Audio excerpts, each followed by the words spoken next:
fattore intende Toda experiência este tempo. Fondation Jean-Jaurès. Penser pour agir.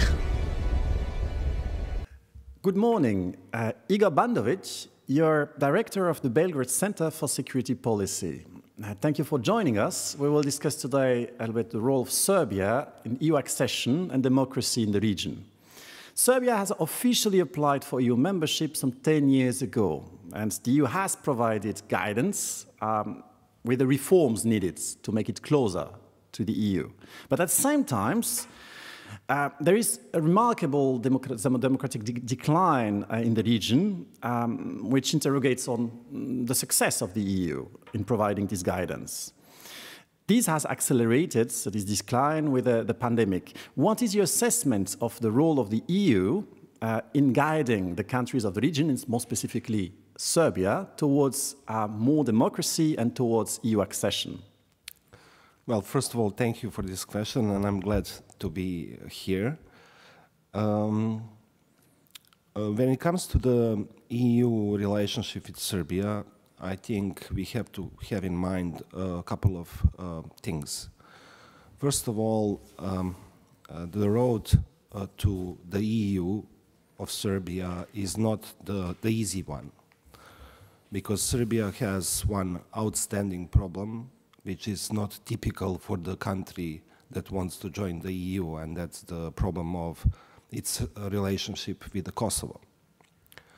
And this puts Serbia in a very difficult position, because if you look at the previous enlargement, there was no country which had problems, let's say, with its completion of its territory, and we didn't have that type of dynamics like we have in the region, because just to remind you that all these countries really succeeded former Yugoslavia. So when we look at EU ideas about the Balkans, we see also a couple of layers of that. First of all, what we had was so famous and very much quoted idea that the Balkans belongs to the EU. And this was said at the summit which was held in Thessaloniki in 2003. It was a long time ago, and things have changed in the Balkans, and things have changed in the EU.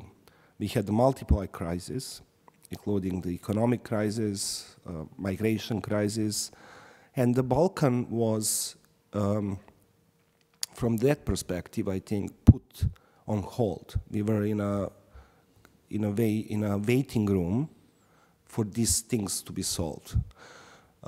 Then, all of a sudden, we had Brexit, and it was high time, and this is what EU officials were saying, that we have to reform the EU. If I add to that latest wave of populism and nationalism that is striking also the EU member states, we can clearly see that enlarging the EU to Balkans was really a challenge in giving these circumstances. But still, we in the Balkans believe that the future of our country, and in my case, Serbia, is in the EU, because it belongs there geographically, culturally, and even politically. And that's very important for us. This road of Serbia joining the EU was, I think, in a way, a rocky road, because we had many difficult things to solve. And I think Serbia was not giving up on this. The problem is that I think EU was not honest about what it really wants from Serbia. If the case was that Serbia has to fulfill, acquis and the conditions regarding the rule of law, democracy, all the EU approximation laws and everything else, that would be the one thing. But what happened, I think, probably around 2015 and 16, was that the EU, and this was really looking from the global perspective,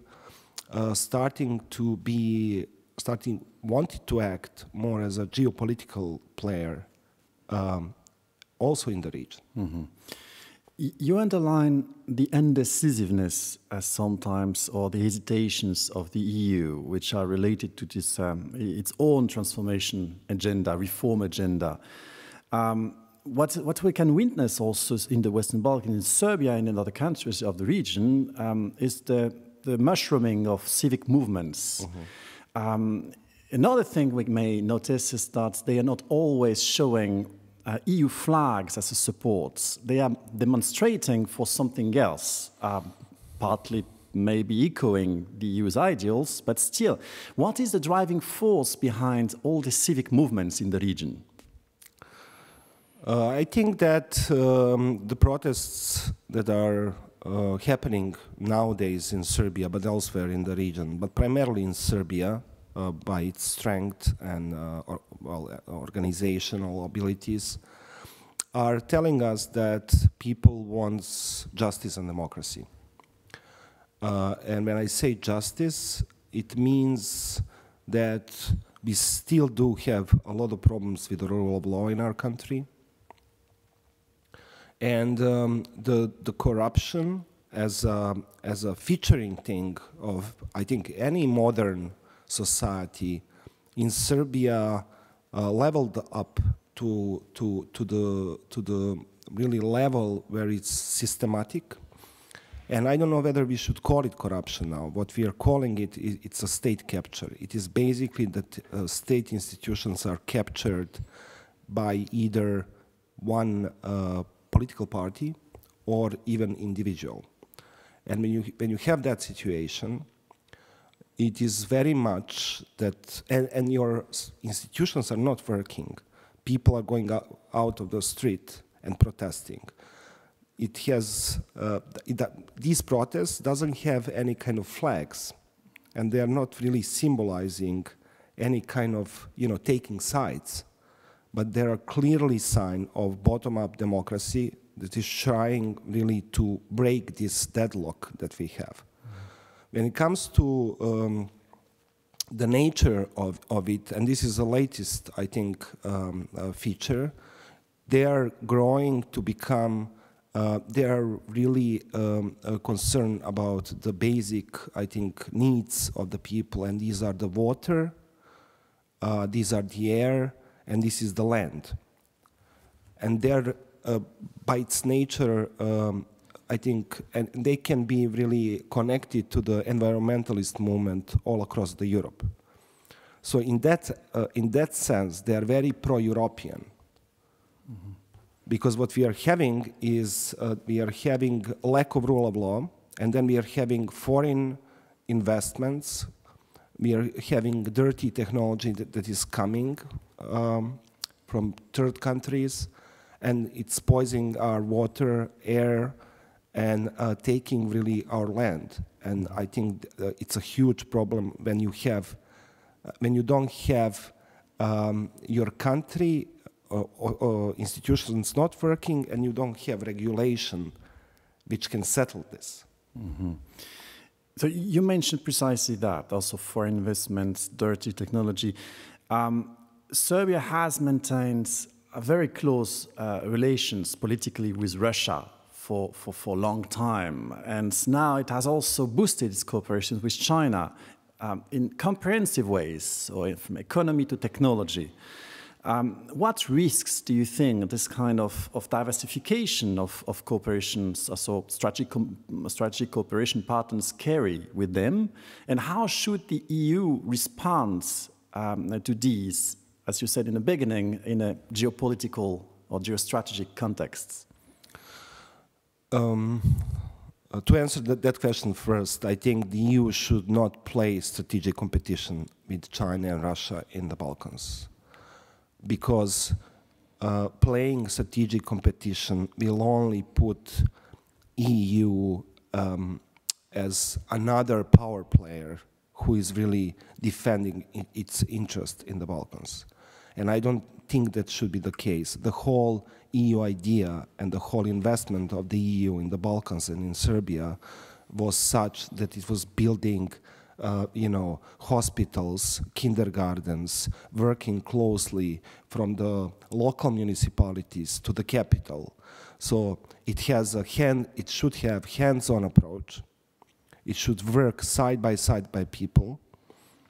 I think for the people of Serbia, EU is still dear, and although in a way far away, and playing strategic competition with these third power countries will only make a playground of the Balkans for this competition. And I think citizens will not have benefits. When it comes to the foreign policy of Serbia, particularly, the problem with its foreign policy is very much the baggage that we are carrying from the 90s, and this is the problem with Kosovo. So Serbia is playing on the foreign affair or foreign policy field much more in line with Russia, who is defending the position of Serbia, for example, at the Security Council and other international fora, also China, then really aligning its foreign and security and defense policy with the EU. For example, the Serbia is least adjusted to the foreign policy common positions of the EU, and this is one of the problems. Serbia is also a small country, and it has to have reliable politics. And it has, if our end goal is joining the EU, we should carry that and be in line with the EU, but consistently. The Western Balkans will be on the agenda of the French presidency. And France, in the past couple of years, has signaled its ambition to re-engage in the region. It has advanced a couple of initiatives going in this direction. What do you expect from the French presidency in the next 6 months? And what would you expect from France concretely to help in this direction? I think that President Macron in recent statement flagged out the importance of the Balkans for the whole Europe in a way. I think these messages are important. I think it grew to him and the French policy circles that Balkans is playing very important role in the developments of the EU influence and power in this region. We have Americans also coming. We have a relatively active role of Russia, and then we have also China, for which we don't know what is the political agenda. But the Balkans is still, I think, the region where the EU can make a difference. It's in its courtyard, practically. And I think it can show, France, together with the EU, can really show strength in the Balkans. What I'm expecting for France is to re-engage, but not to look at the Balkans as a problem, but to look at the Balkans as a potential region of perspective, a region where actually EU can make a closure of the story, at least for the Europe. And this is where the whole investment will, in the end, I think, pay off. Thank you. So the EU needs to overcome its indecisiveness. France can help, can contribute to doing that. But if I understand it well, the EU should not just re-engage to geopolitics. It has allies in the region advocating currently for more justice, more democracy. So that is something to take into consideration. Thank you, Igor Bandović. Thank you for this talk.